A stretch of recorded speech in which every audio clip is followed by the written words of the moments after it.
네, 11월 16일 장 마감 후 방송을 시작하겠습니다. 오늘 오신 분은 신한금융투자 서울파이낸스센터 황유현 PB팀장이시고요. 안녕하세요. 안녕하십니까. 아마 오늘 갑자기 왜 자리가 이렇게 바뀌었을까 뭐 이런 생각하시는 분도 있을 것 같은데요. 네, 제가 이쪽에서 항상 이렇게 오른쪽을 보면서 얘기를 하다 보니까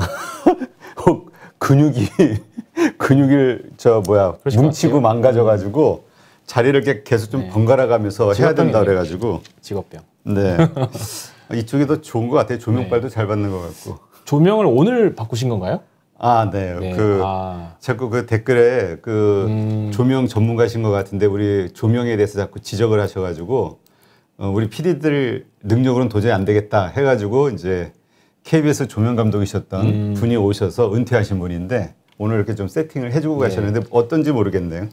제 얼굴이 그래서 더 적나라하고 까맣게 나오는 이유가 그래서 그렇게 나는 내가 까맣기 때문에 황 팀장이 나올 때가 제일 반가워. 나보다 더 까마니까 쉽지 않죠. 저보다 더 까만 사람이 그러니까 있다는 건 쉽지 나랑 않습니다. 거의 비슷해가지고. 네. 자, 오늘 시장 한번 이야기해 볼까요? 오늘 탄력 뭐 중소형주가 뭐 역시 좋은데 그렇죠. 근데 결국은 오늘도 사실은 가지고 있는 분들만 좋은 장이고 나머지 분들은 다 별 볼 일 없는 장이었던 것 같아요. 그렇습니다. 일단은 표면적으로는 좋은 흐름이 좀 나왔죠. 표면적으로는 좋은 흐름이 나왔는데 지수만 놓고 봤을 때 지수만 차트를 한번 볼까요? 어쩔 수 없습니다. 지수는 3,000포인트를 잠깐 돌파하려다가 일단은 쌍바닥을 만들고 반등 또 이제 하는 모습을 좀 보여줬죠. 네. 그리고 3,000포인트를 넘을랑 말랑 하다가 막판에 좀 밀려서 끝났고, 문제는 이제 코스닥인데요. 문제라기보다는 이걸 좋아야 될지 안 좋아야 될지 모르겠는데 일단은 많이 올라왔는데? 엄청 많이 올라왔죠. 그리고 전고점이 1062 정도니까요. 지금부터 한 3% 정도만 올라가면 전고점을 돌파하는 그런 흐름도 나올 수 있을 것 같은 흐름입니다. 그러니까 코스피 같은 경우는 올해 1월 달에 전고점 돌파가 나왔었는데, 근데 이제 코스닥 같은 경우에는 지금 이제 올 여름에 전고점 돌파가 나왔었고, 이제 다시 한번 트라이를 하려고 하는 그런 모습을 좀 보여주고 있는 거죠. 코스피도 여기가 쌍고점이라고 봐야 되겠네요. 코스피도 6월 달 정도 3,316이 최고점이었고 지금 내려온 상태고요. 코스닥도 지금 이런 상태인데 상대적으로 지금 좋아 보이는 거는 어쩔 수 없이 코스닥이 좋은 흐름인 거죠. 그리고 만약에 종목 매매 안 하시고 그냥 ETF, 코스닥 ETF 투자하셨다라고 하면 사실 그동안에 뭐 2번 정도의 부침이 있었지만 뭐 사실 큰 손실이 나는 있는 상태는 아닙니다. 뭐 좀 매매를 하셔서 위런부 자리에서 좀 떨어졌을 때 추가 매수 하셨다라고 하면 오히려 수익이 나 있을 수도 있는 자리이기는 한데 사실 실상은 지금 그렇지가 않죠. 실제로 저 또한 제 고객님들이랑 계속 헛발질 많이 하고 있고요. 여전히 쉽지 않고. 왜냐면 지금 종목들이 가는 거를 보면 예를 들어서 뭐 카카오 이번에 지금 생긴 뭐 위메이드를 봅시다. 네. 지금 일단은 시장에서 대장 역할을 하고 있는 종목인데요. 그렇죠. 사실 이런 종목에 우리가 100% 투자할 수 없잖아요. 소위 몰빵이라고 하는 투자를 할 수 없잖아요. 그렇다 보니까 뭐 사실 사도 기존에 요 밑에서부터 가지고 있었던 분들이 아니고서는 지금까지 솔직히 갖고 있어도 온전하게 다 들고 가기도 쉽지 않고 분할 매도를 했을 거고. 그렇죠. 뭐 100% 비중을 실어가지고 지금까지 태우고 있으신 분이라고 하면 그분은 뭘 해도 성공하실 분입니다. 뭐 가상화폐를 해도 성공하실 분이고 사업을 해도 성공하실 분이고 배짱과 끈기와 배짱과 배팅력을 완전히 가지고 계신 분이니까.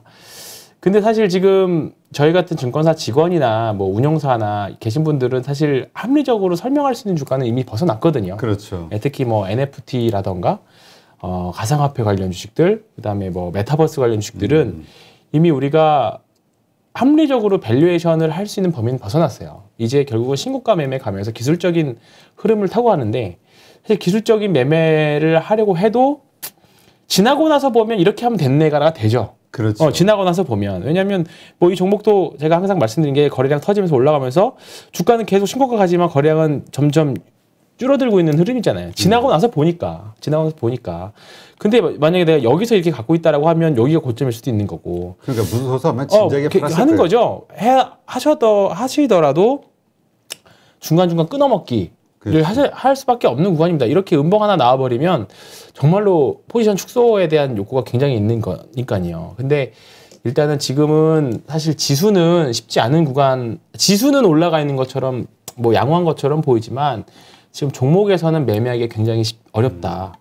반대로 지금 그래도 이런 종목별 장세에 참전하셔가지고 그나마 뭐 심리적으로 조금 뭐 비중은 적더라도 심리적으로 헤징을 하고 계시는 분들이든 실제로 수익을 내고 계시는 분들이든 이런 분들은 사실 좀 괜찮을 것 같아요. 조금이라도 하시면 비중에 상관없이. 그렇죠. 근데 초대형주 위주 그리고 싼 주식들 좋아하시는 분들, 밸류에이션이 싼 주식들 위주로 좋아하시는 분들 같은 경우에는 굉장히 지금 멘탈적으로도 그렇고 장고로도 그렇고 지금 장이 사실 설명하기 좀 쉽지 않은 구간이 그렇죠. 계속 지나가고 있는 거죠. 화학, 철강 이런 것들 보면 대표적으로 포스코 이런 것들을 보면요. 실적은 정말 좋았거든. 그렇죠.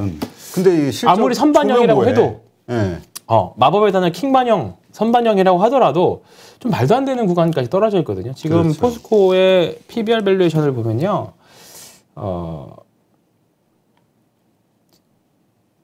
PBR 밸류에이션도 보면 지금 일단 평균치까지 내려온 상태고요. 역사적인 PBR 보면 과거 5년치 PBR로 봤을 때 볼게요. 0.5배, 0.6배, 0.51배. 지금 0.4배 정도 수준이에요. 그러니까 거의 역대급으로 PBR 지표로는 아주 싸다. 내려와 있죠. 문제는 뭐냐?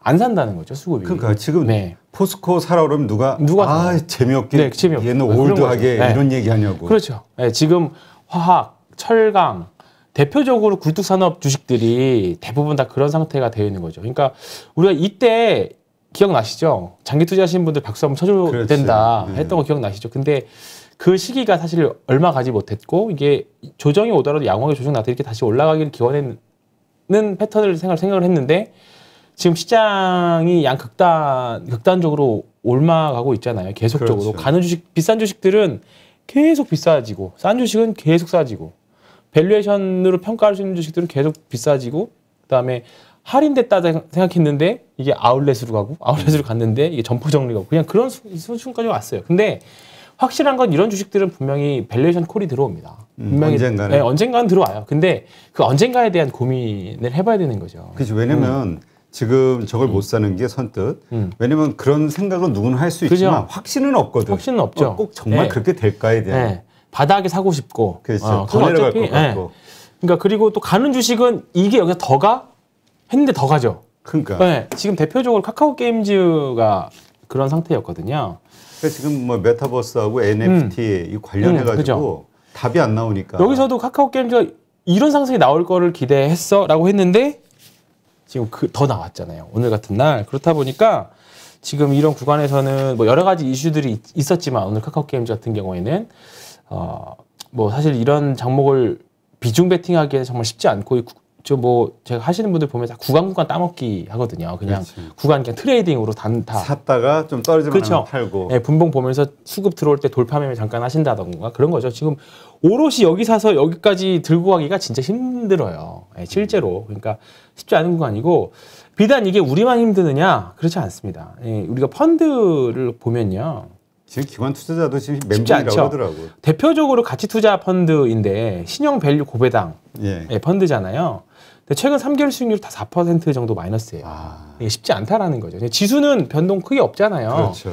근데 최근 3개월 수익률은 오히려 4%, 4.5%. 그러니까 대부분의 지금 우선주 펀드들, 그다음에 뭐 공모주 펀드도 그나마 잘 나갔던 공모주 펀드도 마찬가지예요. 뭐 그래서 소위 말하는 가치주를 지향하는 펀드들도 지금은 사실 좀 고전하는 구간인 거죠. 근데 과연 이 수급이 언제 바뀔까에 대한 고민은 그냥 경험상으로 말씀드려보면 이 주식들이 좀 부러져야 됩니다.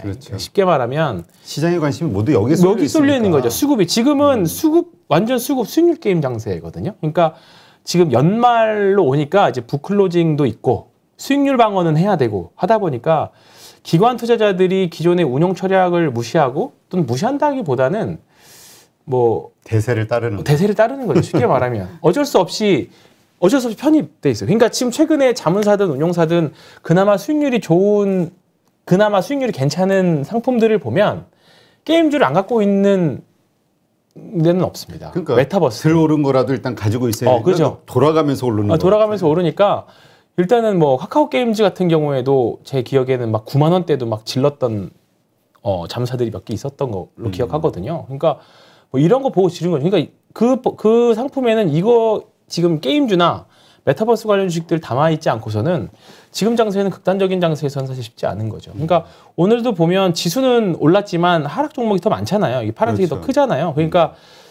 사실 계속 쉽지 않은 구간이고요. 오늘 한번 종목 상위들 한번 봐볼까요? 종목 상위들 보면 오늘 이거는 하이닉스는 아니고 자 볼게요. 게임 펄어비스도 게임주고요. 다 게임. 카카오뮤직 게임주, 위직도 이것도 메타버스. 휴질은 그나마 좀 악재 있다가 올라온 거니까 좀 다른 개념이고 NHN도 게임주, 뭐 소프트웨어, NC소프트도 뭐 좀 한번 지난주 뭐 만기일 날 아주 이벤트가 좀 있었죠. 그다음에 앞타바이오, 바이오도 이제 흐름 따라가고 있고 한전기술 이것도 원전 관련 주식도 계속 가는 주식들만 계속 쭉 가고. 그렇지. 일진머티리얼 전기차, 뭐 프레스티지 바이오 이거는 뭐 좀 다른 개념이고요. 플래시스, 이노텍이 이것도 이제 메타버스와 연결되면서 LG노텍 이것도 상승했고요. 지금 약간 그런 상태입니다. 그러니까 그렇다 보니까 지금 시장에서 좀 뭔가 의미 있게 상승했다라는 종목들은 기존에 있었던 종목들이 세거나 아니면 최근에 급락했다가 올라온 주식들 그리고 일부 몇 개 바이오 주식들만 이렇게 올라오는 거죠. 그래서 지수만 놓고 봤을 때는 뭐 양호하다라고 할 수 있지만 사실 좀 불편한 하루였다. 그렇죠. 예, 그렇게 좀 할 수 있는데 이 현상은 조금씩은 완화될 거라고 봅니다. 그렇죠. 지금 네. 다들 생각하는 게 야 이건 심하다라는 생각이 다들 있거든. 이게 어떤 계기가 있으면 있는데 제 생각으로는 지금 연말 월 말로 가면 갈수록 그거에 대한 압력은 심해질 거고 저는 이제 차익 실현에 대한 요구도 강해질 거고 분명히 이제 누군가는 꼭지에 잡는 사람이 나옵니다. 내가 되면 안 되니까. 그렇죠. 지금 구간에서는 정말로 하시더라도 저는 항상 원칙은 신고가는 해도 된다라는 생각 말씀드리잖아요. 지금 사셔도 돼요. 뭐가 됐든 예를 들어서 카카오 게임즈, 뭐 LG노텍을 지금 사도 된다. 대신에 여기서부터 들어가시는 분들은 뭐 LG노텍도 사실 어제부터 저는 이제 분할 매도 사실 계속 해와서 이제 오늘 대부분의 고객님들은 다 이제 매도했어요. 청산을 했습니다. 이제 근데 이제 사실 이게 여기서도 이것도 사실 이틀째 올랐을 때도 많이 올랐다 생각 전고점이 팔 수 있었던 거고 근데 신고가는 사도 돼요. 또 올랐고 그래서 분할 매도 했어요. 모르니까. 근데 더 올라갈 수도 있죠. 그렇죠. 더 올라갈 수도 있는데 지금부터는 이제 잘 리스크 관리를 해야 된다라는 거죠. 근데 확실히 모든 신고가 종목들은 다. 근데 지금 생각보다 지금의 이 메타버스 열풍 혹은 그 NFT 열풍 이게 되게 오래 갈 수 있지 않을까라는 생각이 이렇게 들기도 해요. 네. 왜냐면 이건 한국만의 문제가 아니니까. 아니라 네, 그죠? 미국 시장부터가 이게 난리가 아닌 거라. 네. 아니, 나도 그 미국의 메타버스와 관련된 어떤 주식을 하나 샀어요. 네. 근데 딱 이틀 됐는데 22%가 오르더라고. 네. 지금 그러니까 열풍, 그러니까 이게 반가운 게 아니라 이렇게 조금씩 이렇게 상승을 그렇죠. 해나가면 안심이 되는데 사자마자 언제 팔아야 되나를 고민하게 되는. 떨어져서 고민하는 것보다는 난데 그러면 불안한 거지. 불안하죠. 또 그리고 대신 또 뭐가 싶으니까. 있냐면 여기도 마찬가지로 수급이 쏠리니까 네. 아무런 악재가 없는 어떤 다른 주식이 또 엄청 빠져. 그죠. 네. 지금 뭐 미국도 그렇고 한국도 그렇고 네, 미국이 이제 테슬라가 같아요. 좀 약간 뭐 이제 머스크가 이제 지분 매도 이슈가 나오면서 다른 쪽이 좀 튀어 올라오는 거잖아요. 그렇죠. 그러니까 지금 사실 메타버스 저 아무리 공부를 해도 개념 자체가 뭔가 이게 새로운 개념이 뭐가 있나? 아무리 공부를 해도 잘 설명을 못 하겠더라고요. NFT도 마찬가지고 NFT도 이제 개념 이해는 이제 확실히 되고 했는데 아니 이거를 왜? 그 물음이 드는 거죠. 내가 이거를 이해를 못 해가지고 슈퍼게임이 못 되는 건가? 그 생각도 들고. 근데 이거를 오래되신 분들은 이제 그 2000년 IT 열풍 버블, IT 버블 때 이랬었거든요. 네. 인터넷이 도대체 뭔데? 네, 그렇죠. 인터넷 때문에 왜 이렇게 오르는 거지? 그 얘기 말씀들 많이 하시더라고요. 네. 그러면서 이게 쭉쭉쭉 올라가긴 했었어요. 하다가 네. 이제 터지면서 살아남은 기업들은 마이크로소프트 같은 기업들은 이제 완전 세계 헤게모니를 장악하는 기업이 됐고. 그렇지. 제가 지난주에 말씀을 잘못 드렸는데 이제 아인슈타인이 이제 대중의 많이 광기 뉴턴인데 저도 헷갈려 머릿속에서 말을 할 때 뉴턴인가 아시네 하다가 이 아인슈타인 나온 건데 뉴턴이 그랬잖아요. 그러니까 지금은 같이 미쳐서 전장에 참가를 하던가 신고가 랠리 종목에 참전을 하던가 아니면 시장의 수급이 바뀔 때까지 기다리던가인데 언제 바뀔지 모른다는 게 어떻게 보면 조금 안 좋은 점이 어떻게 보면 답답함이죠. 지금 내가 소외되고 있다라는 게 지금 손실 보고 있다라는 것보다 소외되고 있다라는 거. 그리고 그렇죠. 이거 살까 말까 고민했는데 더 가는 거잖아. 그치. 그게 힘든. 근데 그게. 고민을 하면서 이거 조금만 빠지면 사야지 하고 했는데 내리지 않고 오히려 올라. 그러면 이게 그런 거죠. 그때가 저점이었나? 그때 그렇죠. 샀어야 되나? 네. 후회하면서 보는데 또 올라. 그죠. 그럼 이제 진짜 쉽지 않아. 막판에 에라 모르겠다 들어가게 되거든. 근데 여기서 물린단 말이야. 그죠. 근데 물리면 안 되죠. 손절을 잘해야 돼요. 여기서. 근데 이런 얘기를 그러니까 추세 추종하시는 분을 전에 이어서 인터뷰를 한번 했는데 그분이 위메이드 얘기를 하면서 위메이드가 너무 단독으로 오르기 때문에 이게 상승이 오래 가지 않을 거. 그러니까 그렇게 길지 않을 수도 있다. 왜냐하면 이게 테마가 형성되면서 이게 가치가 줘야 계속 이 생명력이 길어지는 이런 얘기를 했었거든. 근데 지금 보니까 다른 게임주들이 그걸 받쳐주면서 이게 테마 형성이 되면서 이제 위메이드만 단독으로 가는 게 아니잖아요. 이제 그러면서 이제 NFT와 관련된 P2E와 관련된 종목들이 군집이 형성이 됐잖아요. 그렇지. 이제 그러면서 하나의 테마가 돼버렸잖아요. 그렇다 보니까 시장의 수급이 쫙 몰리고 대장주와 2등주, 3등주들이 이제 쭉쭉쭉 나오면서 종목들이 좀 그렇게 됐고 게임 주식들이 지금은 시장이 어떻게 보면 한 핵심이 됐죠. 올해 8월 달까지만 해도 정말 애물단지였는데 우리가 알 수가 없어요. 알 수가 없는 거죠, 주식은. 그래서 제가 드리고 싶은 말씀은 지금 종목이 되게 안 좋다, 성과가 안 좋다, 뭐 물려 있고 어떻게 될지 모르겠다 하는 종목들은 시장의 선택을 받을 때까지 기다리는 수밖에 없습니다. 그렇죠. 이미 늦었다면. 네, 늦었다면 이미 손절을 못 하겠다. 나는 이 주식 손절 못 하겠다. 오로지 버티는 것밖에 없다. 나는 물타기도 지금 당장 하기 어렵다. 지금 사실 물타기도 잘 쉽지 않은 구간이거든요. 전체적으로다가. 그러면 근데 그 주식이 다만 이제 실적의 성장성이라던가 영속성이 보장되는 기업이어야 되겠죠. 그러면 분명히 어떻게 해서든지 간에 사이클 자기 턴이 옵니다. 우리가 시뮬레이션 게임 하면 턴 돌아오잖아요. 그렇죠. 네, 턴이 돌아오는데 턴이 돌아옵니다. 네, 분명히 돌아오고요. 근데 이번에 LG 이노텍이 사실 그렇게 턴이 제가 맞았죠. 그러니까 LG 이노텍도 참 기대감만 있었고 그렇죠. 그 기대감대로 주가가 안 움직여서 참 답답해하는 분들이 있었는데 제가 찾아봤어요. 제가 이거 언제 말씀을 드렸었나. 이거 제가 옳은 것만 말씀드린 거 아닙니다. 분명히 또 이따가 포인트 모바일부터 시작해서 몰린 거 쫙 말씀드릴 거니까. 그 아픈 손가락. 네, 아픈 손가락들 내가. 근데 제가 찾아보니까 6월달, 7월달 이렇게 말씀드렸던 것 같더라고요. 그때 신고가 가면서. 그러니까 오르다 말았거든요. 그때 오르다가 무너졌죠. 근데 이때 8월달에 무너질 때 보면 뭐 이노텍만 무너진 거는 아니었고 뭐 다른 이제 뭐 그때 8월달 굉장히 힘들었었잖아요. 그리고 9월달도 마찬가지고 9월달, 10월달도 마찬가지였고. 근데 이제 제가 그때 신고가 가는 종목은 사도 되고 그 다음에 빠질 때 거래량이 없다라고 하면 버티자라는 게 제 생각이었어요. 그러니까 요 앞에 대량 거래 매집이 있었고 다만 주가가 신고가 갈 때 거래량이 없으니까 이거는 신고가가 가는 좋은 패턴이다. 다만 대형주니까 시장이 밀렸던 거고 손절 못하겠으면 버텨도 된다. 뭐 실적도 좋고 그때 같이 말씀드렸던 게 이거 AR, VR 이때까지만 해도 메타버스가 개념은 있긴 있었지만 지금처럼 메타버스 우와 이건 아니었거든요. 그렇죠. 그냥 그때 우리가 주로 초점 맞췄던 거는 저걸로 기억이 돼. 그 애플카라든가 이런 자동차에 그거 하고 카메라 렌즈. 카메라하고 그다음에 얘네들이 하고 있는 3D 센싱이 AR, VR 기기 들어간다. 근데 지금 최근에 4일 동안 올랐던 거는 그 기기가 메타버스 하드웨어를 만드는 게 필요하니까 그렇게 돼버린 거죠. 그러니까 이것도 되게 사실 이 구간 되게 엄청 저도 고통스러웠거든요. 정말 고통스러웠어요. 여기도 고통스럽고 얼마나 고통스럽겠어요, 제가. 왜냐면 말로만 중소형주도 아니고 황 팀장도 그럼요. 제 손님들도 다 가지고 있었거든요. 근데 그나마 포트에서 미들맨 중에 하나였었거든요. 뭐 기업도 괜찮고 매집도 이 정도면 거의 뭐 잘 되어 있었고. 객관적으로 기업은 괜찮다라는 게 모든 분들의 생각이었죠. 그렇죠. 근데 갑자기 뜬금없이 한 이때부터 4개월 기다려서 안 됐던 거를 지금 4일 만에 끝냈어요. 4일 만에? 네, 4일 만에 끝냈어요. 네.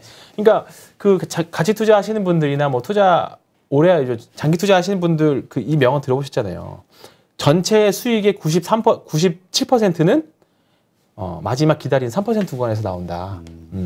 그러니까 이제 그런 것들이 사실 딱 정확히 적용됐던 사례인데 뭐 이게 뭐 더 갈 수도 있긴 하지만 뭐 일단 한번 팔았다가 다시 뭐 떨어져 사도 되고 단기적으로 대형주 이렇게 과열로 올랐기 때문에 뭐 그런 관점에서 보신다라고 하면 뭐 이렇게 해서 저는 버티는 종목들이 되게 많아요. 그러니까 예전에 신흥 SC도 그렇게 해서 버텼던 거고 장기 투자할 때. 그래서 지금 뭐 말씀드렸던 하이트진로도 그렇고 성원산업도 그렇고 뭐 두산퓨얼셀도 그렇고 제 생각으로는 분명히 이 주식은 누군가 계속 야금야금 사들이는 게 보여. 근데 그 시장의 선택 이 부분이 되게 중요하다고 보는 거예요. 저기 이제 뭔가 네. 이슈가 탁 터져줘야 되는데. 터져주면 그동안에 쌓였던 응축됐던 에너지가 한 번에 터지는 거죠. 그러니까 이게 주식 기술적으로 할 때 이제 수렴, 매집, 수렴, 발산인데 그 발산의 과정을 기다리는 거죠. 그래서 여러 가지 트리거를 찾아보는 거죠. 이게 그러면 이제 그러면서 기다리는 동안 이 트리거가 뭘까? 또는 기술적으로 보면서 트리거를 조금 더 캐치해낼 수 있는 방법에 대해서 계속 연구를 하는 거죠. 그러면 뭔가 이제 올라갈 것 같아 하면 좀 그때 가서 물타기를 더 한다던가 아니면 비중을 신규로 매수를 한다던가 그런 관점들이 필요한데 제가 그동안에 설명드렸던 것 중에서는 1년 반까지 기다렸던 종목도 있어요. 근데 1년 반 기다려서 더블 먹고 나온 적도 많고. 그러니까 그렇기 때문에 일단은 저는 최소한 한국 시장에서는 이거 미국 시장이 잘 안 되거든요. 왜냐하면 미국 시장은 좀 상한가도 없고 좀 어떻게 보면 금융시장의 선진국 시장에서인지 몰라도 한국 시장은 상한가가 있잖아요. 그렇지. 네, 그렇다 보니까 아직까지는 한국 시장은 저는 약간 그 비효율적인 게 좀 남아있다라고 봐요. 어떻게 보면 이거 비효율적인 걸 이용해가지고 하는 거죠. 매매를 하는 거죠. 그렇다 보니까 왜냐하면 상한가가 있다는 거는 그날의 상승폭과 하락폭이 정해져 있잖아요. 그렇죠. 네. 끝이 보이지. 끝이 보이잖아요. 그날 올라갈 수 있는 끝이 보이잖아요. 그렇다 보니까 이런 부분들을 이용해서 주가의 흐름들이 어떻게 보면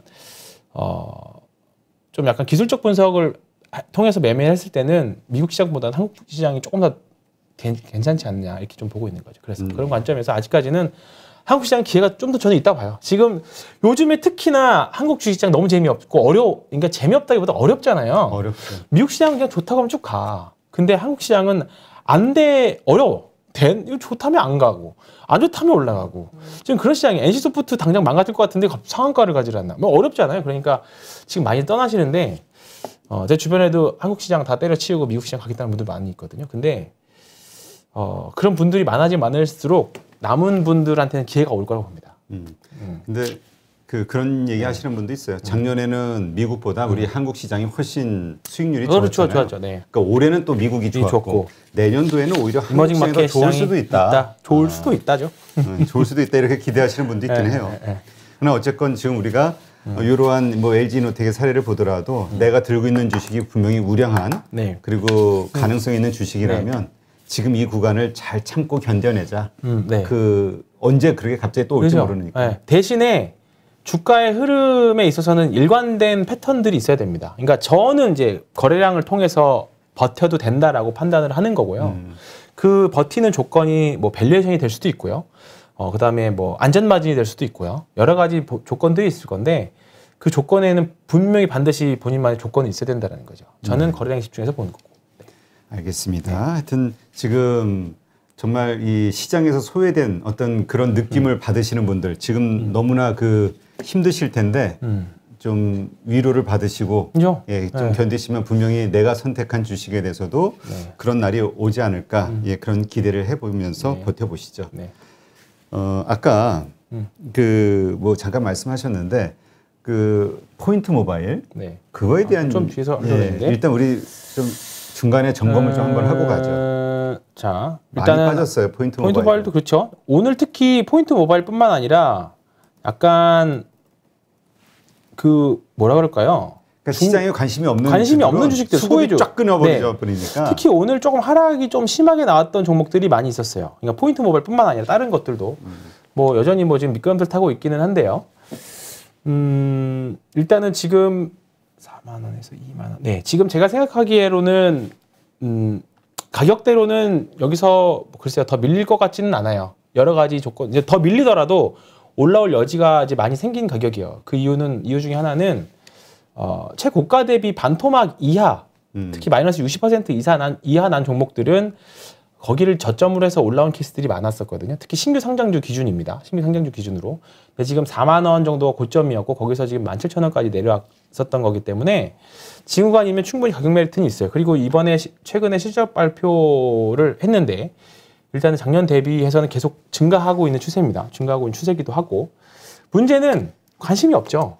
관심이 없는 관심이 거예요. 없는 거예요. 관심이 알아요. 없어요. 이제 주변에 내 얘기해 보면은 그 이게 뭐 저기 어디지 아마존이 네. 주주고 뭐 좋은 그렇죠. 얘기는 알겠는데 네. 아니, 관심이 없는데 네, 뭐 관심이 사람들이. 없어요. 예. 여기 보시면 뭐 기사도 나쁜 기사는 없고 보시면 여기 실적이 이번에 발표를 했는데요. 저도 사실 속상해요. 포인트 모바일이 올라야 저도 큰 소리 치고 네. 그나마 LG 이노텍 하나 올라서 기아랑 아니 이거 올라야 내가 맥주 한 잔을 그러니까 우리가 보시면 작년하고 올해 비교해 보면 절대적인 규모가 크지는 않지만 굉장히 많이 좋아지고 있거든요. 작년에 누적으로 3분기까지 17억 했는데 벌써 48억 했잖아요. 근데 주가는 더 밀려 있는 상태고. 그러니까 지금 재무적으로도 별로 그렇게 뭐 엄청 고평가라고 보지도 않습니다. 앞으로 신규 수주라던가 늘어날 거 대비하면. 근데 문제는 뭐 이거나 포스코나 뭐 다를 게 뭐가 있어요. 뭐 주가 떨어진 거 그러니까 회사의 뭐 밸류를 떠나서 떨어진 건 똑같잖아요. 그러니까 이게 과연 시장에서 언제 선택을 받을까에 대한 고민을 해보는 거죠. 근데 저도 요즘에 이거 물타기 하면 어때냐라는 질문 많이 받는데 맞아요. 지금 물타기 하지 마세요. 왜 물타기를 지금 뭐 아무런 게 없어요. 지금은 그냥 흘려보내는 중이에요. 그냥 기회비용을 여기다 쏟을 필요가 없는 거죠. 그게 진짜 물타기 하면은 이렇게 흘러내릴 때가 아니라 저 위에 저항선 돌파했을 때 그때 물타기 오히려 여기서 좀 거래량이 좀 그때도 이거 몇 번 말씀드렸던 것 같은데 여기 이거 반등 나오긴 했지만 거래량을 전혀 동반하지 않았잖아요. 그러니까 밀리죠. 그게 나와야 돼요. 거래량 뭔가 딱 나와주는 뭔가가 있어줘야지만 저도 뭐 이제 긍정적인 뭔가 좀 더 알아보고 할 건데 지금은 그냥 여기다가 주식을 더 산다는 거는 리스크를 더 키우는 거예요. 이게 최저점일 수도 있지만 기회비용 차원에서 리스크를 더 키우는 거거든요. 그래서 기존에 있는 거는 그냥 가지고 가는데 전혀 물타기는 하지 않습니다. 근데 대신에 포인트 모바일을 저는 몰빵은 안 했거든요. 근데 다른 분들이 몰빵했다라면 그 얘기는 좀 달라지긴 하는데 어쨌든 제가 여기서 잘리든가 아니면 여기 저희 매도하고 나올 때까지는 어쨌든 계속 추적 관리해서 말씀드리겠고요. 네. 하이트 진로도 그러니까 사람들이 두려운 거예요. 그러니까 이게 두렵죠. 황 팀장도 이거 이제 가망 없다라고 생각할까? 그럼 지금 이거 손절해야 되나? 아니요. 마이너스 30%인데 손절해 말어마 이런 걸 고민하는 그렇죠. 거죠. 네.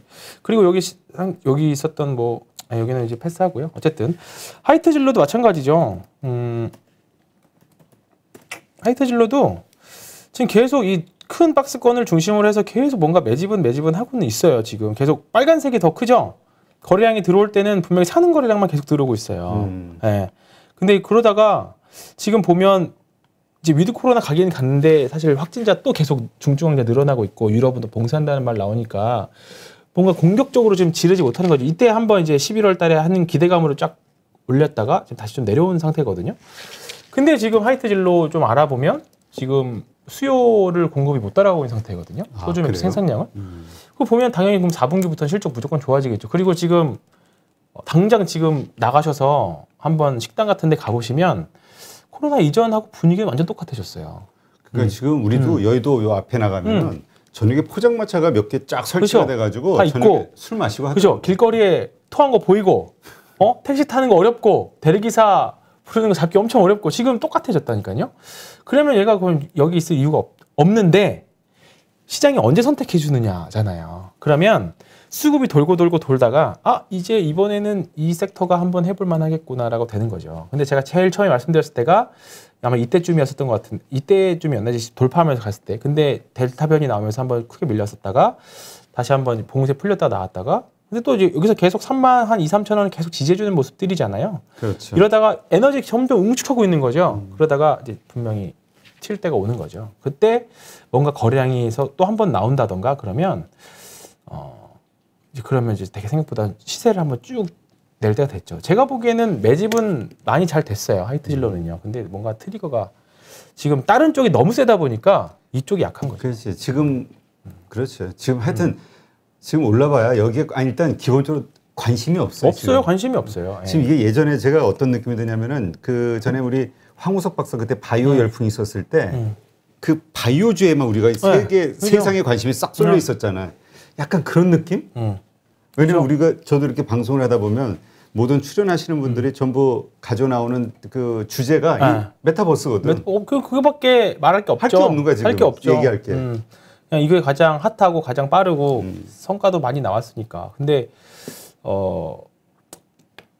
그 섹터가 좀 이제 쉬어가는 구간이 들어가면 그러면 그 돈이 어느 섹터로 갈까? 그거는 고민해 봐야 되는 거죠. 네. 지금 우리가 이제 게임주에 대해서 이제 주로 생각하는데 사실 엔터테인먼트, 그러니까 엔터주에서도 이 영향을 많이 받는 거잖아요. 네. 네. 그러니까 이게 게임주하고 엔터주하고 같은 흐름이라고 봐야 될까요? 그러니까 메타버스라는. 근데 점점 갈리는 것 같아요. 이제는. 약간 좀 달라지는 이제 결이 좀 달라지죠. 그동안의 엔터 주식들은 JYP를 한번 봐볼까요? 아니 YG를 봐볼게요.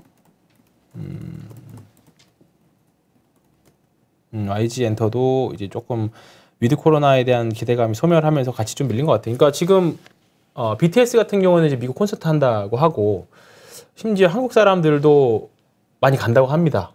콘서트를 보기 위해서. 미국까지. 네, 미국까지. 역시 아미는 대단한 것 같아요. 그리고 뭐 이제 지금 프로야구 한국 시리즈 한창 진행 중인데 관중석 지금 또 10,000원이고 그리고 콘서트 미국도 마찬가지로 다 10,000원이죠. 근데 이제 그거에 대한 기대감들이 조금 소멸하고 있는 그걸로 이미 한번 올라왔던 것 같아요. 거기다가 이제 엔터 주식들이 하이브 같은 경우는 이제 메타버스도 이슈도 좀 있었고 그리고 이제 근데 대신에 이제 그것보다는 내년에 있을 코로나 리오프닝 하고 난 이후에 더 큰 확장된 수익을 더 기대했었던 부분들인데 일단은 좀 단기간에 올랐으니까 좀 얘도 이제 밀리는 구간인 거죠. 근데 이제 뭔가 메타버스의 하나의 카테고리에 있었던 이제 섹터 종목들이 이렇게 있었는데 이제 하나하나 쳐나가는 거죠. 하나 쳐나가죠. 이제 주도주의 끝은 결국은 선택과 집중이거든요. 그렇죠. 근데 지금 보면 이제 뭔가 메타버스도 이제 뭔가 하나로 쭉 좀 뭔가 모이는 듯한 느낌이 강해. 아직 게임주로 이제 모였고 아직은 좀 분산이 좀 덜 됐지만 이 과정이 좀 끝나고 나면 또 다른 종목들이 올라오겠죠. 네. 그렇습니다. 자, 그러면 이번에 이제 새로 MSCI에 편입한 종목들 있죠? 네. 이 부분은 좀 흐름이 좋은 느낌이 좋았죠. 드는데 네, 좋았죠. 네. 이게 어떤 뭐 수급 때문일까요? 아니면 기본적 펀더멘털이 좋아서일까요? 펀더멘탈이 좋아서 종목이 좋았으니까 올라와서 편입이 결정이 난 거죠. 예, 그렇지, 다 맞는 거긴 하죠. 그렇죠. 아니 근데 이제 지금까지는 결과론이고 앞으로에 대한 문제인데 이제 MSCI 편입되면 이번에 SD바이오센스가 이제 깜짝 편입하면서 그날 당일 좀 급등이 나왔었고요. 많이 오르더라고요. 그죠? 그리고 그날 보면 자 6종목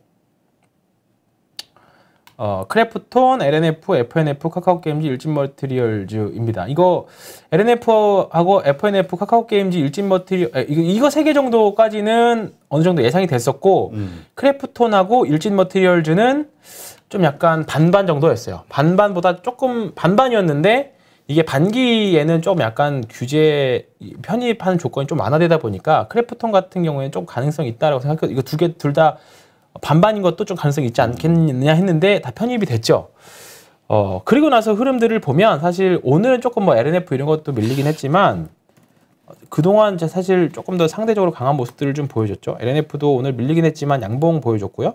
그다음에 크래프톤은 신작 공개하면서부터 그러니까 이 급등이 나왔던 게 이제 그 뉴스테이트에 대한 기대감, 이번에 이제 신작 업데이트에 대한 기대감도 있었고, 그리고 제가 그때 나오면서 말씀드렸던 게 오히려 좀 약간 베팅을 해보려면 반반인 것들이 좀 더 확률이 좀 크게 먹을 수 크게 수익을 낼 수 있다라고 말씀드렸었어요. 이 부분들이 이제 보호회수 이슈로 인해서 아마 밀렸다가 여기서부터 이제 기대감으로 슬슬 올라오기 시작했죠. 이때 기관들이 막 지르길래 이번에 좀 편입이 될 확률이 높나 보다라고 생각이 좀 들었었거든요. 근데 그리고 나서 이렇게 올라왔죠. 그리고 이제 계속 좀 상대적으로 단단한 모습 보여주고 있고, 카카오 게임즈는 편입되고 나서 이제 메타버스의 이슈를 확 타니까 이제 확 더 치고 갔죠. 그러니까 결론적으로 이번에도 편입되는 종목들을 이제 월말에 가서 통계를 내보면 편입한 일단 이유 불문하고 그동안에 이 보름 동안의 이유 불문하고 MSCI 편입되고 나서 그날 당장 사도 그리고 나서 일정 부분 수익을 주는 구간이 나온다라고 또 통계가 나올 것 같아요.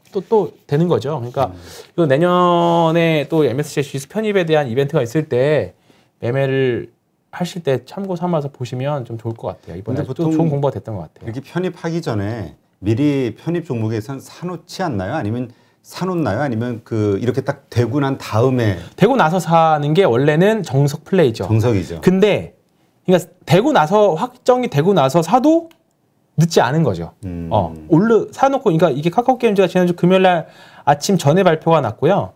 이날 갭 상승이 2% 정도가 나왔어요. 그리고 나서 쭉 밀렸다가 다시 올라간 거거든요. 그러니까 지금 그리고 나서 이때 그냥 시초가에 질렀어도 지금 뭐 10% 정도 수익이 났던 거고요. 뭐 LNF도 이날 금요일 날 발표 나고 시초가에 질렀어도 여기서 산 거니까 그러면 또 여기서 일정 부분 또 트레이딩 구간이 나왔었고요. 아직 뭐 끝은 안 났으니까. 그다음에 뭐 크래프톤도 목요일이고 시초가가 여기죠. 금요일 여기서 샀으면 또 한 이 정도의 또 트레이딩 구간 단기 매매는 나왔던 거죠. 그러니까 수익률을 좀 극대화하려면 반반인 애들이죠. 확률이 좀 낮지만 나는 될 것 같아라고 생각하는 애들. 예상이 되지만 확실시 되는 거 말고 애널리스트들이 이제 리스트 올려두는 곳에서 이거 될 수도 있고 안 될 수도 있다는 종목들이 있어요. 그런 애들이 수익률은 됐을 경우에 더 많이 나오죠.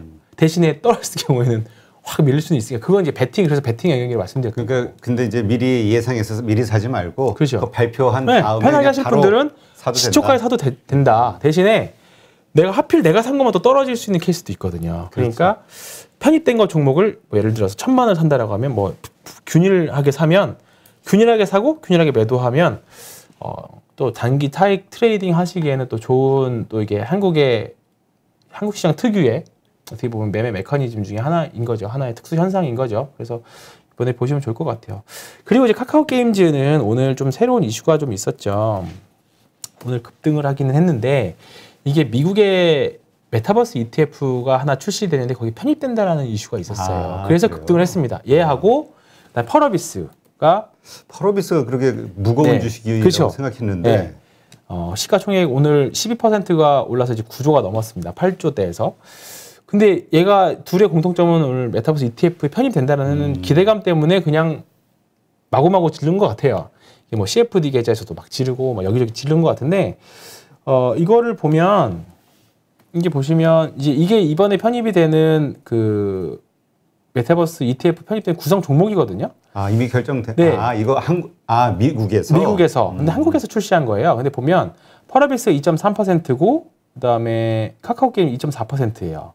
월트 디즈니보다도 거의 비슷한 수준이고 유니티 소프트웨어 이것보다 거의 뭐 비슷한 규모로 편입이 되는데 문제는 뭐냐면 여기 보시면 여기 그 에셋 총 자산 규모가 750만 달러 정도예요. 얼마 안 되네. 그러니까 88억? 네, 그 정도 수준입니다. 80억에서 90억 사이예요.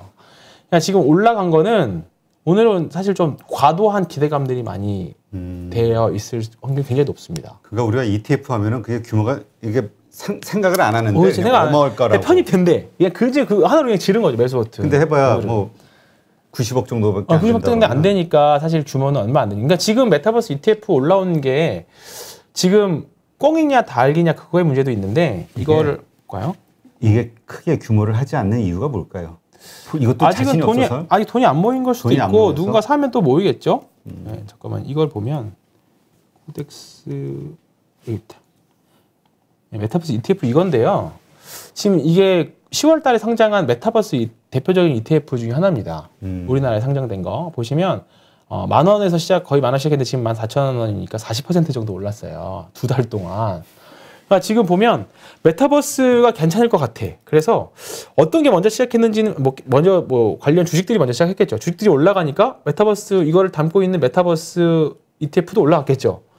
그러면 메타버스 종목을 어떤 걸 살지 모르니까 메타버스 ETF 사보자. 메타버스 ETF를 사니까 메타버스 ETF가 다시 또 메타버스 주식들을 사겠죠.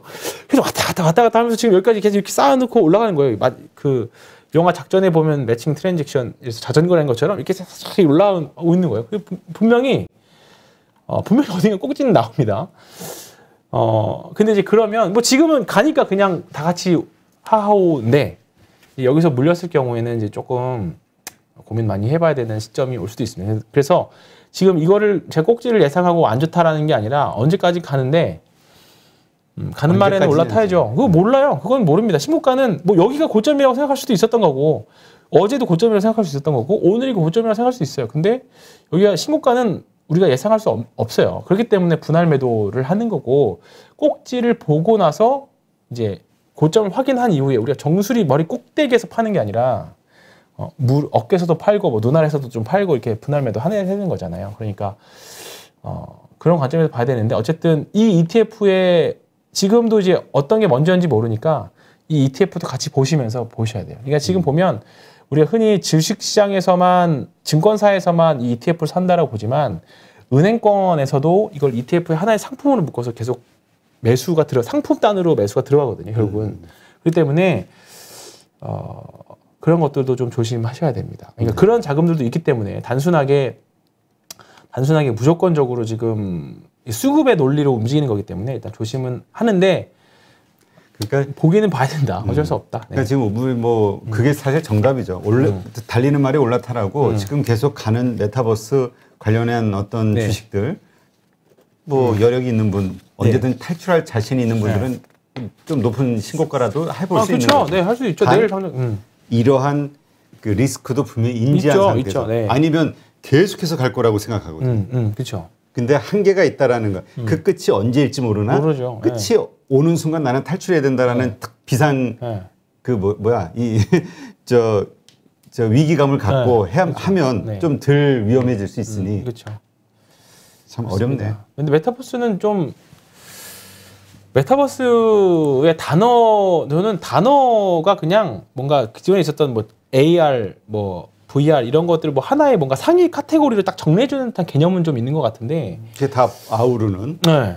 저도 사실 뭐 집에서 이제 저의 이제 아기들이랑 같이 뭐 로블록스 맵 만들고 같이 뭐 이렇게 같이 메타버스에 어떻게든 동참하려고 하는데 아직 어렵습니다. NFT도 어렵고 메타버스도 어렵고 그냥 그래서 차라리 그냥 어차피 이쪽 지금 광풍이라는 말이 맞잖아요. 광풍이지. 진짜. 어차피 지금 이쪽 광풍이 부는 이곳에서 참전해서 나도 같이 치고받고 하던가 아니면 모르겠으면 이제는 그냥 편안하게 두시면서 내 턴을 기다리던가 이제 그게 맞는 것 같습니다. 네. 근데 저라면 지금부터는 이제 내 턴을 기다리겠습니다. 네.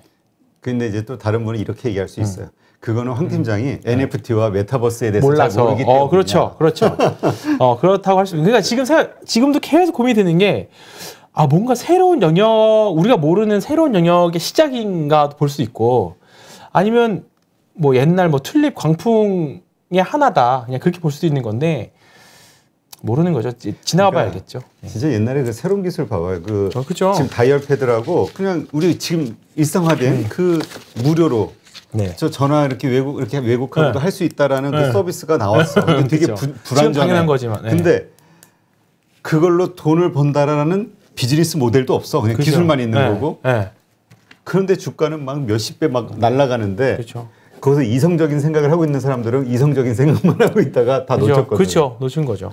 근데 또 그래서 투자가 어려워요. 그러다가 막판에 아니야 이거 지금이라도 하자 해가지고 들어갔을 때가 이제 고점이었던 거고. 그러니까 이게 참 알 수가 없는 거예요. 그래서 그런 얘기 하더라고. 이 NFT하고 메타버스와 관련해서는 측정이 안 된다고. 왜냐면 이익이 어떤 이익이 나올지를 예상을 못하니까 아니에요. 어디까지 그러니까 갈지가 모르는 거죠. 뭐 담당하시는 증권사 직원들이 이제 메타버스 관련 주식은 딱 저는 추천 못 드리겠습니다. 알아서 하시려면 하시고 뭐 마세요 이렇게 하실 확률이 굉장히 높죠. 그러니까 참 어렵죠.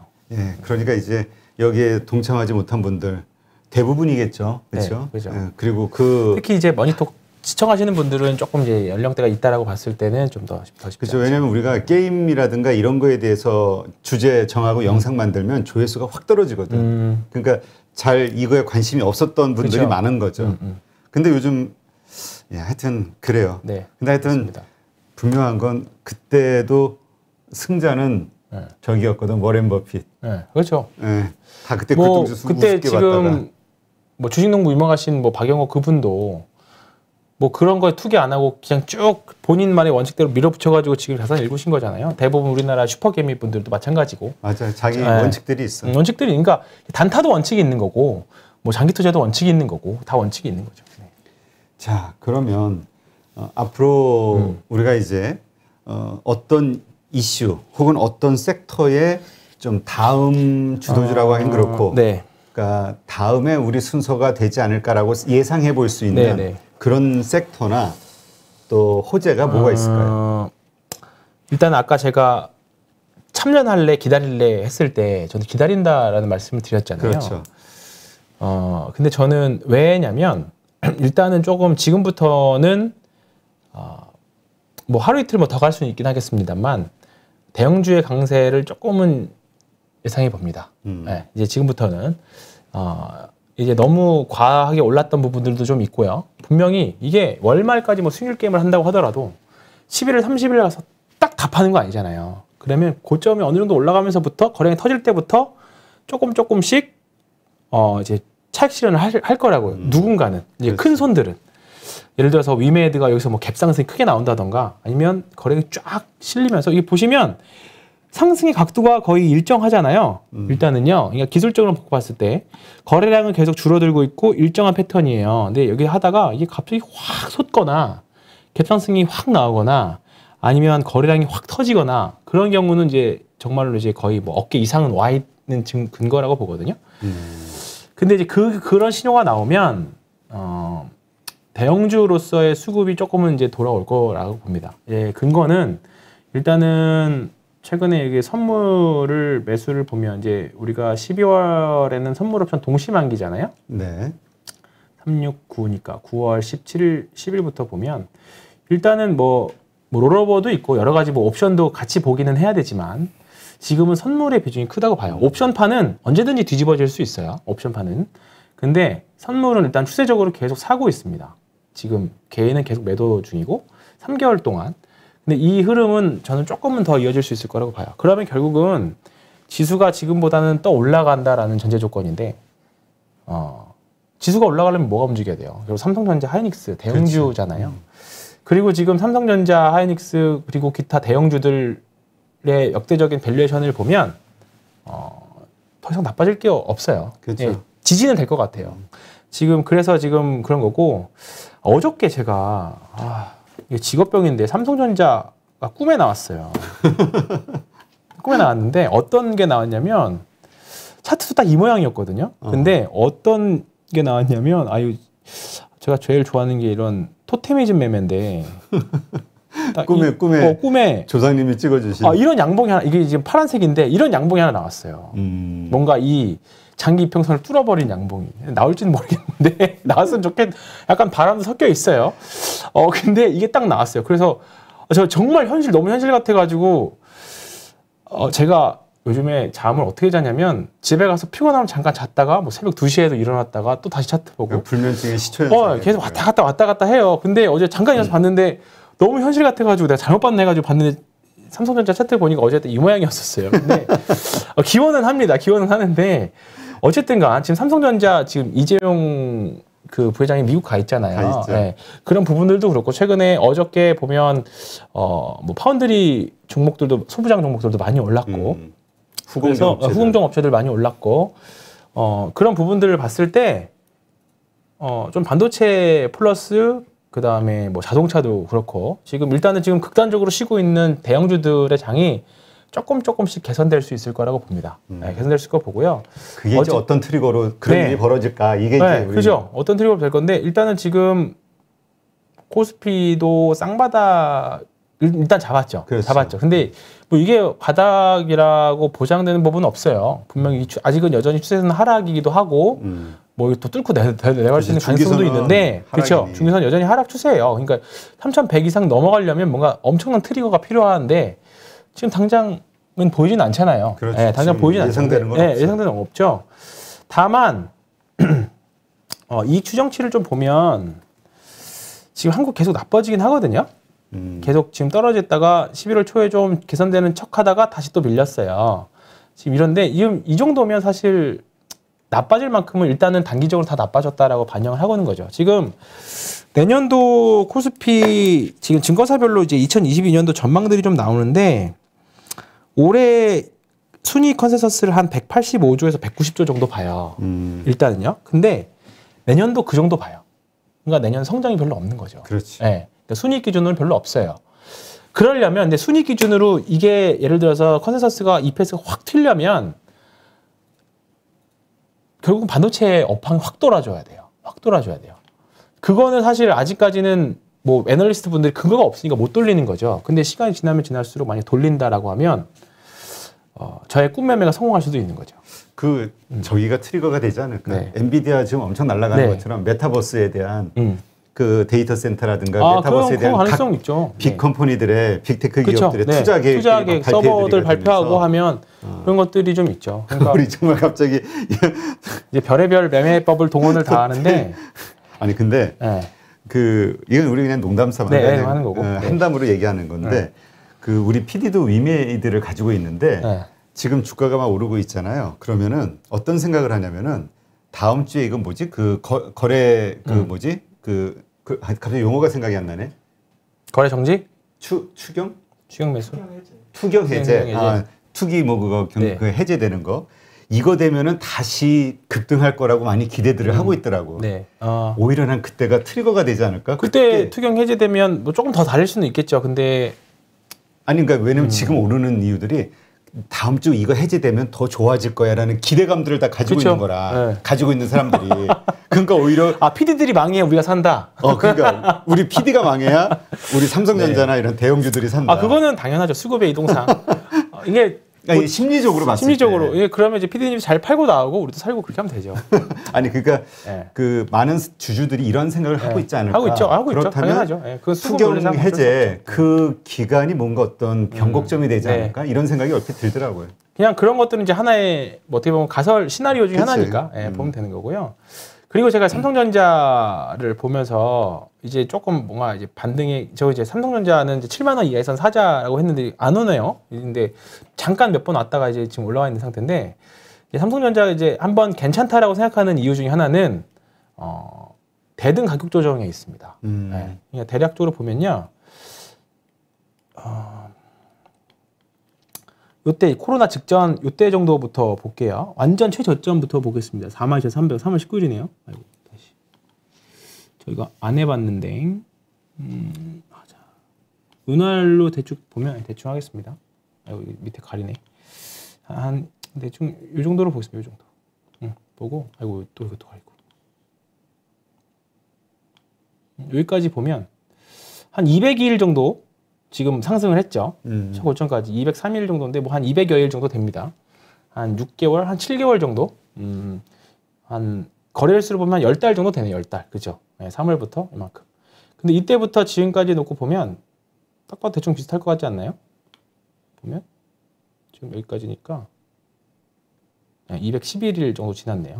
네, 그러니까 일단은 그러니까 제가 보는 게 가격 조정이 세게 오거나 아니면 오른 만큼의 기간 조정이 필요하다고 생각하거든요. 그러니까 지금 기간 조정은 얼추 마무리가 된 것 같아요. 그리고 뭐 내년도 반도체 업황 안 좋은 거에 대한 컨센서스 다 어느 정도 반영돼 있고 오히려 역으로는 여기서 조금만 반도체 가격이 좋아진다라는 뉴스만 나오기 시작하면 언제든지 사들어올 수 있는 획도 된다고 봅니다. 그래서 삼성전자 같은 경우에는 뭐 이번 주에 배당금 나오는 걸로 알고 있는데 그 배당금 나온 거 가지고 추가 매수 사실 된다고 생각합니다. 삼성전자도.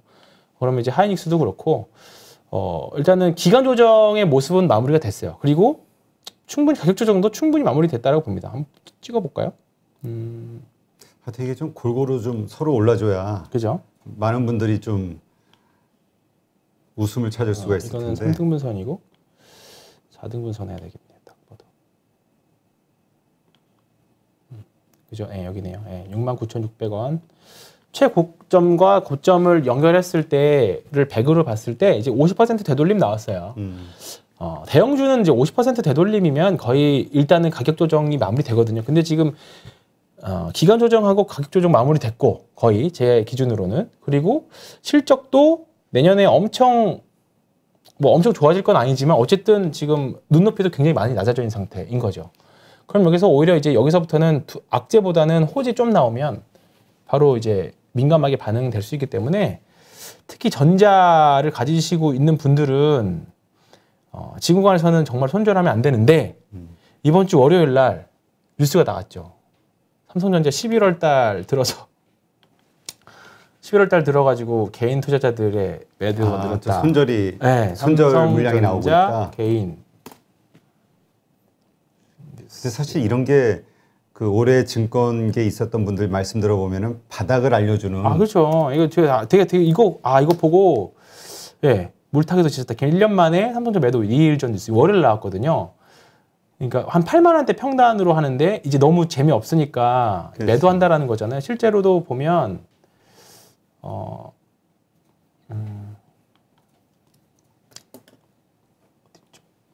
찾아보겠습니다.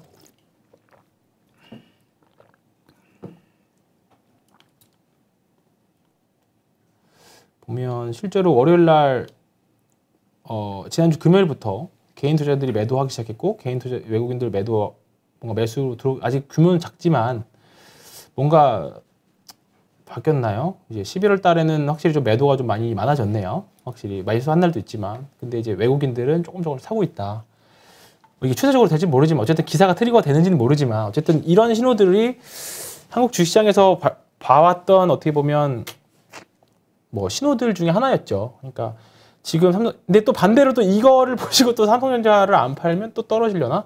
뭐 그럴 수도 있는데. 그러니까 알 수 없어요. 알 수는 없지만 어쩔 수 없지만 어쨌든 흐름이. 지금 기간 조정과 가격 조정은 어느 정도 마무리가 됐고 더 늘어질 수는 있지만 여기서 7만 원 이하로 가더라도 그거는 매수 기회지 손절의 기회는 아니라고 봅니다. 그러니까 이제까지 잘 견디었다가 이 마지막 구간에서 그죠? 포기한다라는 건 정말 아깝죠. 제일 안 좋은 케이스가 이제 삼성전자 매도하고 메타버스 갔다가 메타버스 꼭지에서 사고 삼성전자 올라가고 그러면 이제 주식을 못 하는. 저번에 카카오에서 그런 일이 있었어요. 네, 그죠. 팔고 네. 카카오 고점에 물리신 분들이 꽤 되더라고요.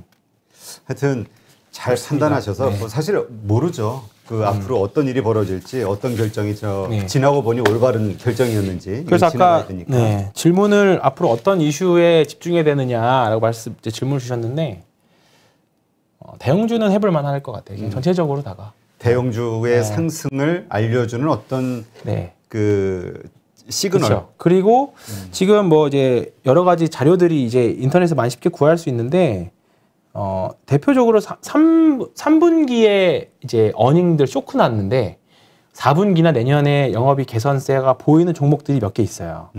그런 종목들이 좀 찾아보시면 또는 조금만 공부해 보시거나 알아보시면 줄줄줄 있거든요.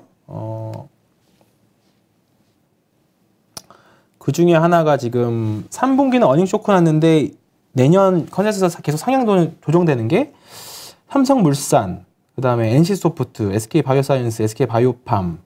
우리 들어가 있네. 바이오팜. 네, 바이오팜 있죠. 바이오팜은 우리 그 이후로 지금 NC소프트도 어쨌든 급등이 한번 나왔고 셀트리온도 한번 급등이 나왔죠.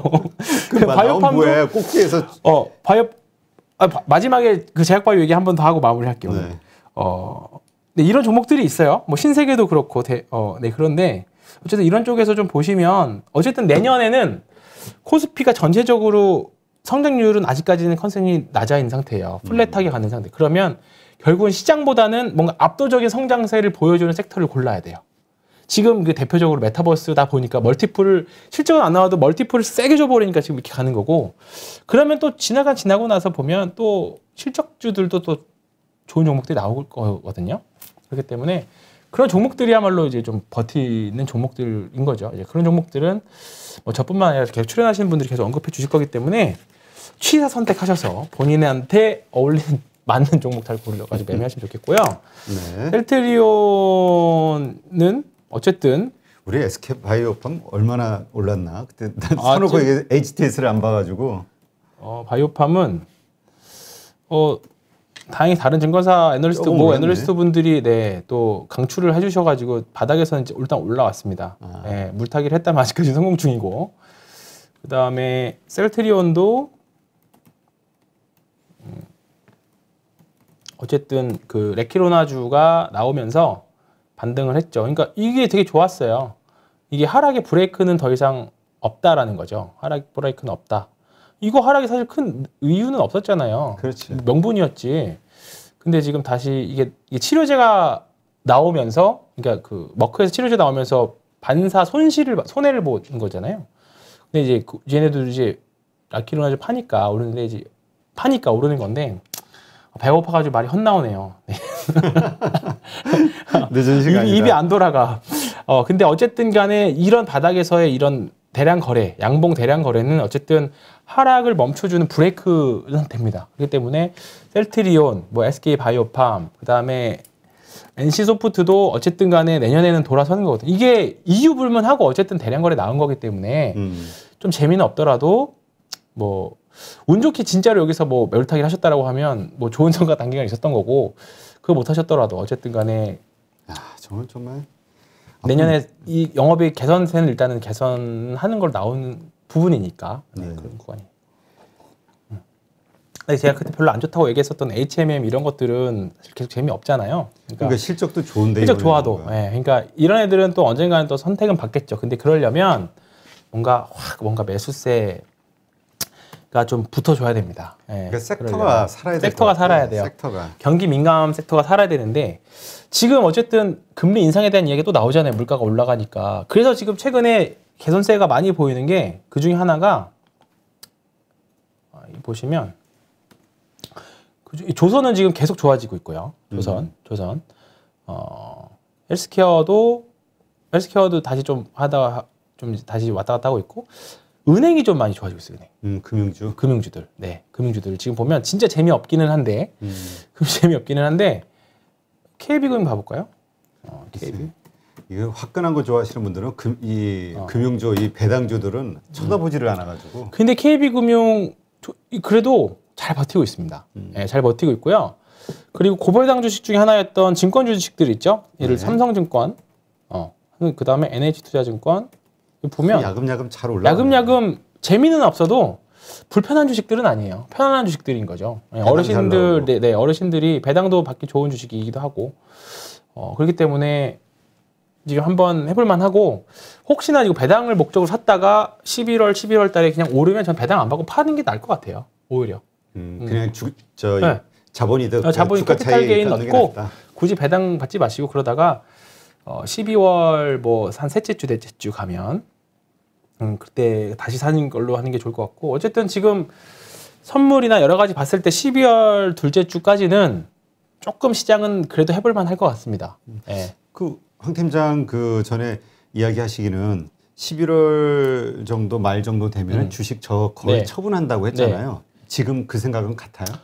근데 이제 처분은 하는데 많이 오른 종목 위주로는 처분을 해야 되고 대표적으로 이제 또 부정적으로 하는데 메타버스 같은 거는 월말로 가면 갈수록 욕구가 굉장히 차익심 욕구 강하고 요즘에 문의 들어오는 것도 대주주 양도소득세 관련된 문의가 좀 많이 늘었어요. 확실히. 그런 분들 다 매도하겠다라는 거죠. 그렇기 때문에 분명히 그런 압력들이 좀 월말로 가면 갈수록 거세질 거고 좀 뭔가 올해는 실천을 한 이제 선물옵션 만기 이후에 해도 12월 첫째 주까지는 한번 해보자. 12월 첫째 주까지는 한번 해보자. 네. 그래서 이번에 휴가 계획도 12월 셋째 주를 잡았어요. 그래요? 아니 그래서 지금 여러 가지 뭐 메타버스로 인해서 이렇게 환경이 좀 달라졌잖아요. 그래서 예전처럼 똑같이 11월 말까지 거래를 마무리를 질 것이냐 하긴 하는데 연장이 될 것이냐 단기 매매할 거는 항상 있는 거니까 매매하는 비중은 확실히 좀 공격적으로 들어갈 거면 뭐 100을 들어갈 거면 뭐 50만 들어간다던가 비중의 차이 조절은 좀 할 거겠지만 지금 분위기 같아서는 대주주 양도세 이슈 나와도 뭐 그냥 밀어붙이겠다라는 힘이 세기 때문에 일단 지금 시장에 편승은 하되 상황을 보면서 또 다음에 출연할 때마다 또 계속 언급도 드리겠습니다. 알겠습니다. 일단 그러면 12월 초까지는 투자를 하실 생각이라는 거, 그렇죠. 트레이딩을. 일단은 만기일까지는 해보자. 왜냐하면 이번에도 지난주 옵션 만기일 이후에 좀 시장의 색깔이 조금 저는 변했다고 감지가 되거든요. 제약바이오 튀는 것도 좀 확실히 좀 세졌고. 그래서 다음 선물옵션 만기까지는 아직까지는 선물옵션 만기가 12월 둘째 목요일이니까요. 12월 9일이네요. 그래봤자 12월 초예요. 그러네. 네. 그러니까 12월 13일부터 17일 이 두 주가 되게 재미없는 주간이 될 겁니다. 13일부터 24일까지. 그래서 또 크리스마스 시즌도 끼고. 네, 저는 2주나 2주에 휴가를 갈 거니까 윤화해 주시기 바랍니다. 우리에게는 줌이 있잖아요. 줌으로 휴가지에서. 네, 알겠습니다. 하여튼 뭐 참 많은 분들이 힘드신 상황일 것 같아요. 이게 가는 것만 가다 보니까. 어렵고. 하여튼 그러나 우리에게 그 가지고 있는 그 주식이 정말 괜찮은 주식이라면 분명히 기회가 올 수 있다. 분명히 내 턴은 옵니다. 네. 내 차례 올 때까지 네. 그러신 분들은 그냥 보지 마시고 그죠? 신경 끊는 게 좋을 것 같아요. 지금 소외감이 가장 클 거예요. 소외감. 그렇죠. 네, 소외감이. 소외감. 네. 네, 이제까지 이렇게 좋은 인사이트 함께해 주신 신한금융투자 서울파이낸스센터 황희연 팀장님께 나도 이 발음이 헷갈리시네. 지쳐가지고. 네, 오늘 수고 많으셨습니다. 네, 고맙습니다. 네, 오늘 하루도 고생 많으셨습니다.